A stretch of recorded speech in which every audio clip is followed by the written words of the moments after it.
So this is the last session of PPDP. We have 2 talks. Okay. The first, yeah, I was waiting for the picture, but anyway, so you can, okay, you can start. Thank you. Okay. So hello, I'm Luiz. This is a joint work with my 2 advisors, Bernardo, Toninho, and Pfenning. The title is Intuitionistic Metric Temporal Logic. So this topic is the merge of 2 concepts, intuitionistic logic and metric temporal logic. From intuitionistic logic, we want a computational interpretation. From metric temporal logic, we want temporal expressiveness. But why, first of all, why would we want these 2 things together? So a motivating example is, it regards hardware design. One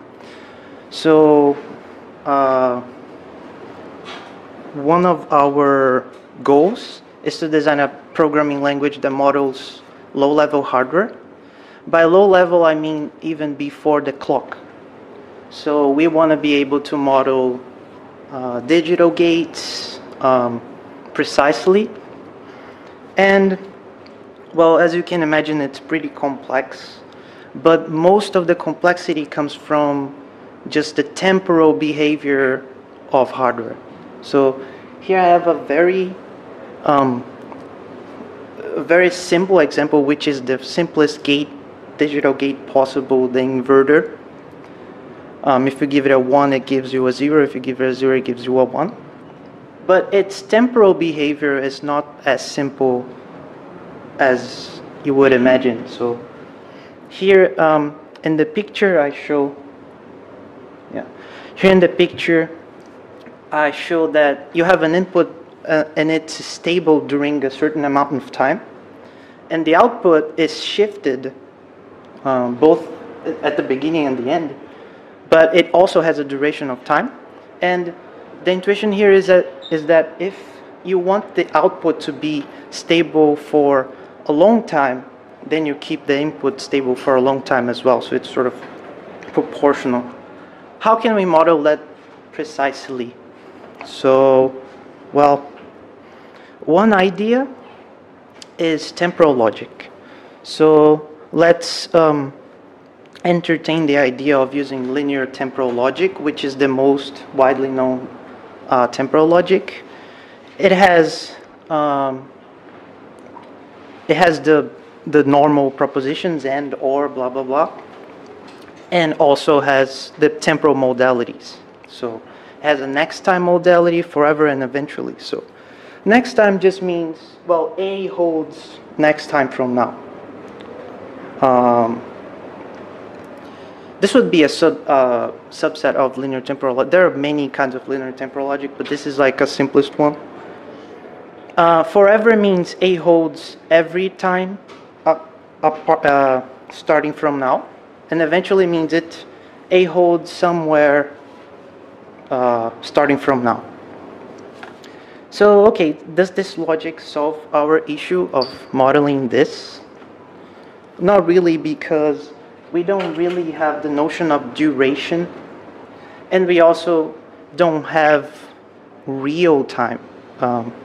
So, as in, these gates, they take, I don't know, like nanoseconds to, like these lengths are nanoseconds.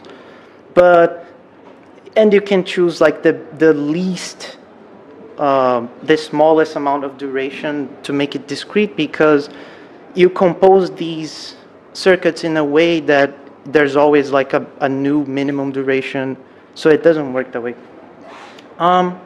So the answer is no. So we go to metric temporal logic for more expressiveness.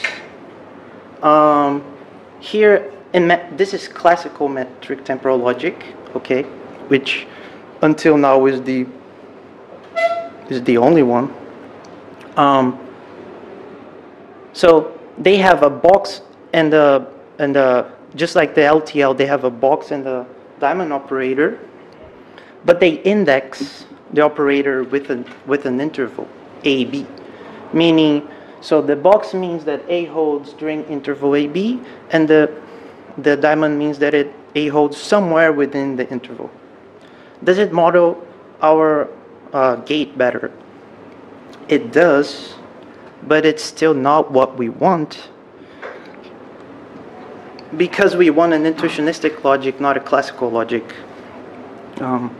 Because we want to make use of proofs as programs, and we also want to make use of the scheme where cut reduction, where we can extract dynamics from cut reductions. So we want a logic that is as expressive as metric temporal logic, but has this computational thing. And as a result, we would have temporal theorems. We could prove the temporal theorems, and we would also have temporal programs, which is pretty cool. So why another logic? Exactly. So current ITL, Intuitionistic Temporal Logics, do not offer the temporal precision, and classical metric temporal logics do not offer computation. Okay, so our contributions that I'm going to show this talk. A new logic, the Intuitionistic Metric Temporal Logic. Well, in the paper I show the result of elimination. Here I'm just going to mention it. And beyond the IMTL, which is the acronym we use, we found out the actual meta theory that you have to prove. If you want a temporal logic, you probably want to prove something like temporal causality. If you want a temporal programming language, you probably want to prove temporal monotonicity. I'm going to explain these later. And I'm going to show how to model the gate knot. Okay, so what's the IMTL? So everything evolves around the interval judgment, which is meant to be understood intuitively. A over AB means A holds during interval A that starts at time A and ends at time B. Fair enough. This interval judgment will be used to define the temporal propositions later.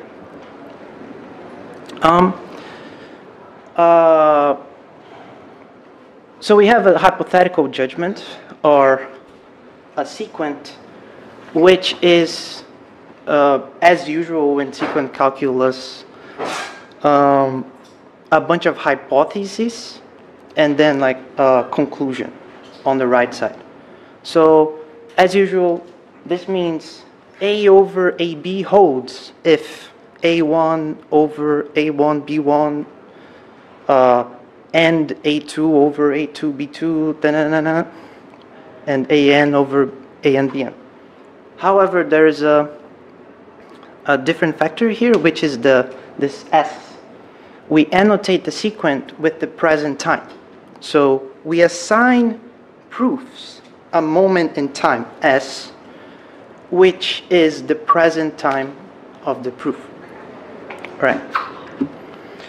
The idea here is to force proofs to act only in the present, and if the proof wants to interact with something in the future, it has to go to the future, make the future its new present, and then interact in the new present. Yeah. So our presentation is sequent calculus. So it has the usual sequent calculus tropes, which is there's an identity rule, there's a cut rule, there is propositions are defined in terms of left and right rules which cancel each other, given which is called harmony. In this calculus we use explicit structural rules, weakening in contraction. So the rules, they look like linear, but the calculus itself is not linear. And yeah, computation and interpretation comes from cut reductions. So this is usual, right? Okay. What does it mean to force? Oh, by the way, one thing. So proofs here, when I say a proof is at a time S, it might be weird to some. It might be useful to talk about, to relate proofs to processes already, and just think of proofs as processes, and just say, oh, a process is at time S. It might be useful for understanding. Okay, what does it mean for proofs to act in the future? Oh, in the present. It means that the usual rules, the usual logical rules, they have this additional constraint, which where the proof must be, or the process must be, at the start of the interval in order to interact with the proposition. So this is how we force processes to interact only in the present. However, of course, and this is the same for all other logical connectives: the disjunction, the implication, whatever.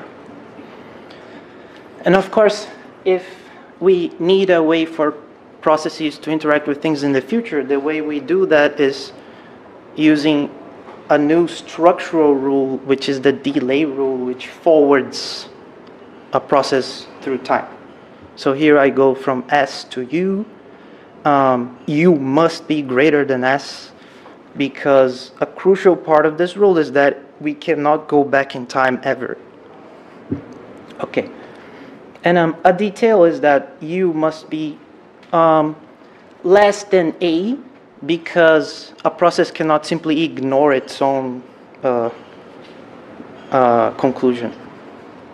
All right, so let's go to the modal, to the temporal connectives. So the first one is the interval. So the interval operator is interesting because it does not show up in classical metric temporal logic, but it shows up here. It's simply the internalization of the interval judgment. What do I mean by internalization? If you apply the connective to and the base interval is 0, 0, it's the same as saying that A holds to the interval, partial 1, partial 2.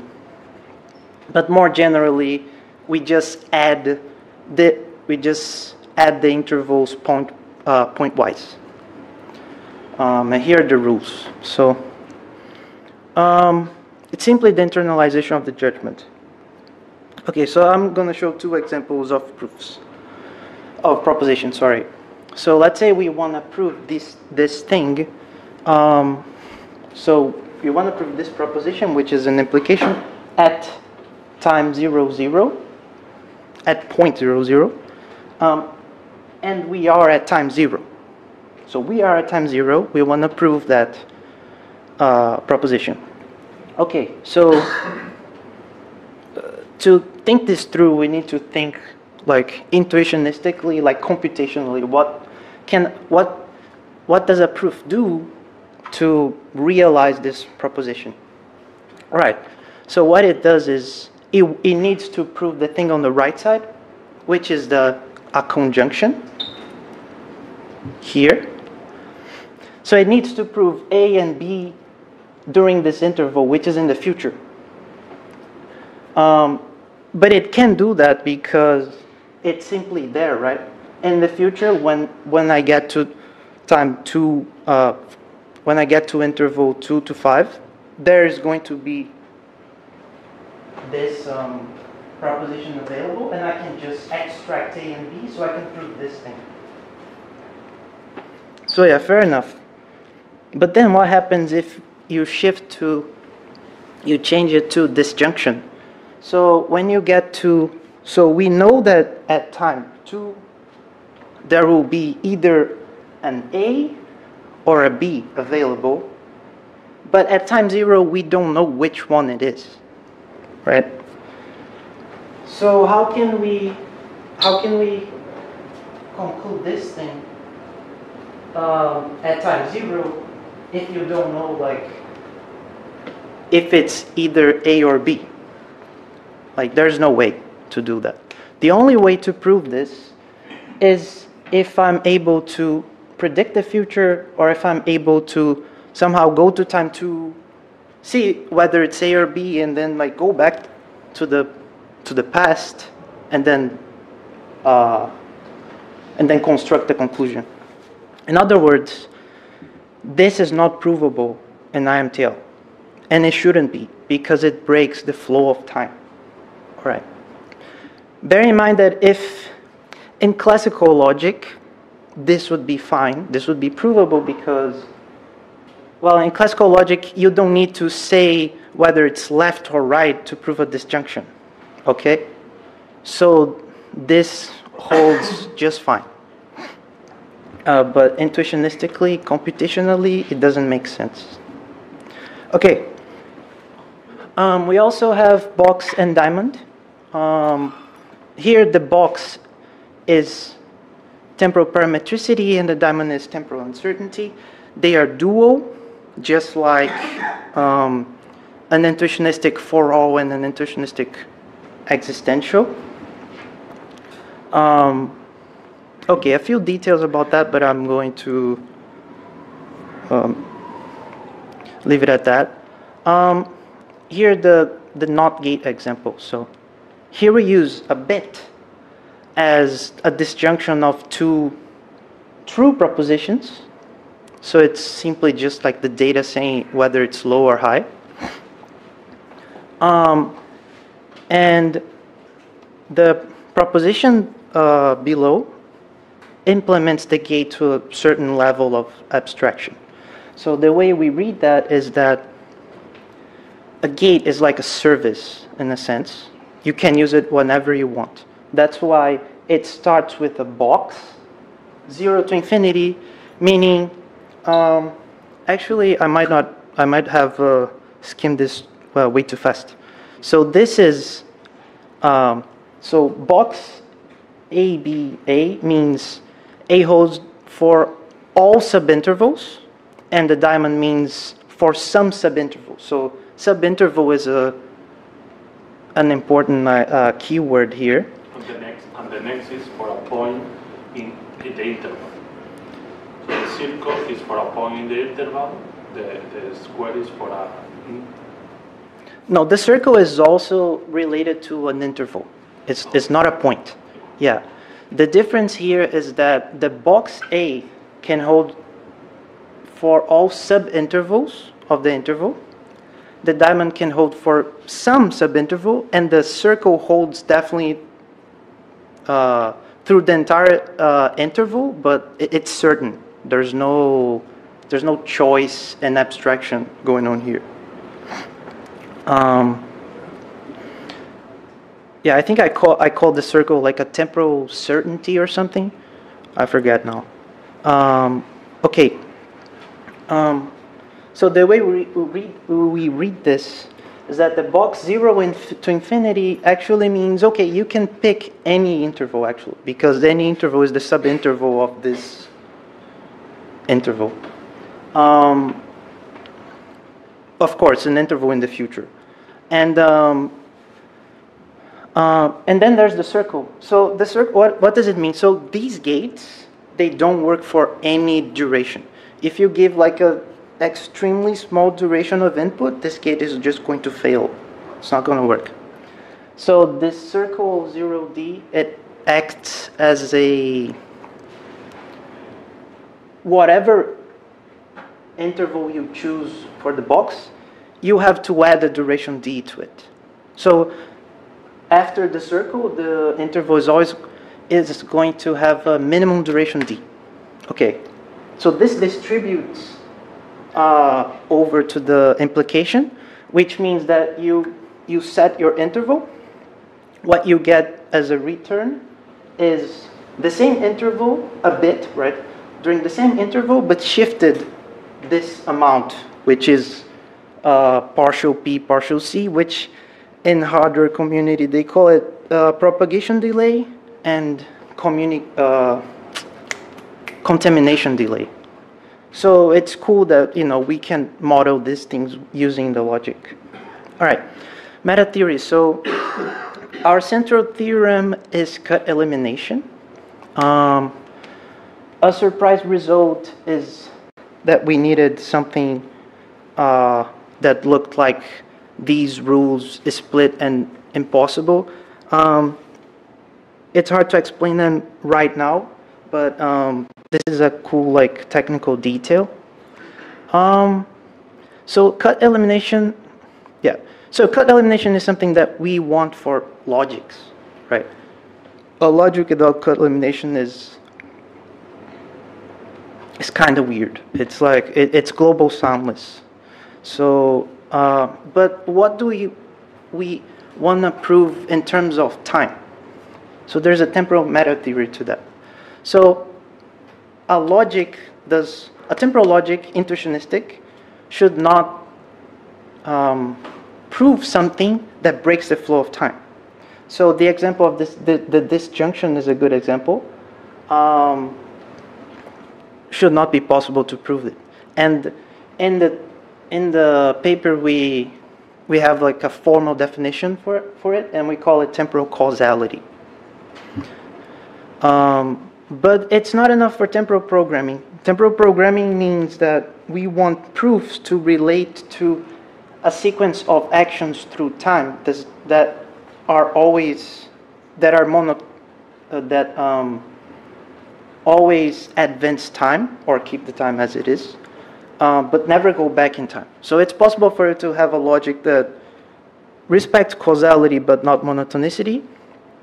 And this is crucial for temporal programming, monotonicity. So even if you have a logic different than ours for some reason, and you care about temporal programming, you probably want to prove monotonicity as well. And these two theorems, they follow from cut elimination and the design of the calculus itself. So the summary is we present the logic, and we developed a meta theory that can be applied to other logics as well, which is interesting. Future work. So temporal programming is an obvious next step. I cannot say this is programming already, but it's not very far because we get the dynamics from the cut reductions, and we have a proof of cut elimination which translates somewhat to a proof of preservation and progress. So we're close, but it's not yet a programming language. And well, also a type theory suitable for hardware design, which is a more like engineering kind of task. But yeah, that's my last slide, so that's it.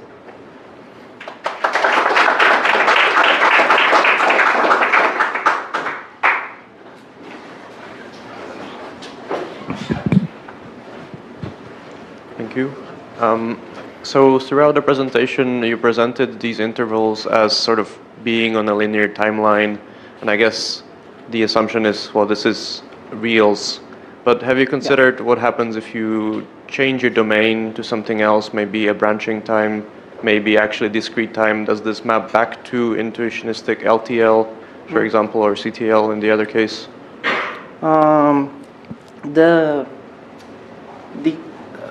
The relation you mean branching? Yeah. So I don't know exactly how to create like an intuitionistic version of branching temporal logic. It's very like hard to wrap my head around it because the idea of intuitionistic logic is to sort of like construct the truth in a sense, and the branching temporal logic is sort of like you're looking sort of backwards, or sort of like, I don't know what's happening, but and then the intuitionistic, you're like, here's what's happening, you know. It's a kind of like philosophical issue. Okay, about discrete time, it's fine. You can just use discrete time. It doesn't change, like the cut elimination does not suffer from it. What else did you ask about? Well, I guess in particular, if you limit the intervals in the circle operator to basically always have the same number in both ends, does this become LTL Right. in An discrete. intuitionistic LTL. Yeah, so this is, so I'm pretty sure it does. I'm pretty sure it does. But actually, we need to check that out. Yeah, we need to check that out, but it's like everything points up. It seems like it does, yeah. So I think Frank's student is working on that, right? He's just trying to like take this and sort of filter it to LTL. Any more questions? Maybe Frank, you would like to microphone or? Well, just in case I ask. Yeah, just to elaborate on that is that we have the strong conjecture that you can restrict it to that case, and that, but it doesn't completely trivialize the language because you still have the box and the diamond, and now you have a fixed starting point. You still have infinity as a finishing point, so it's not an entirely trivial change. So I have a student who is working on that still.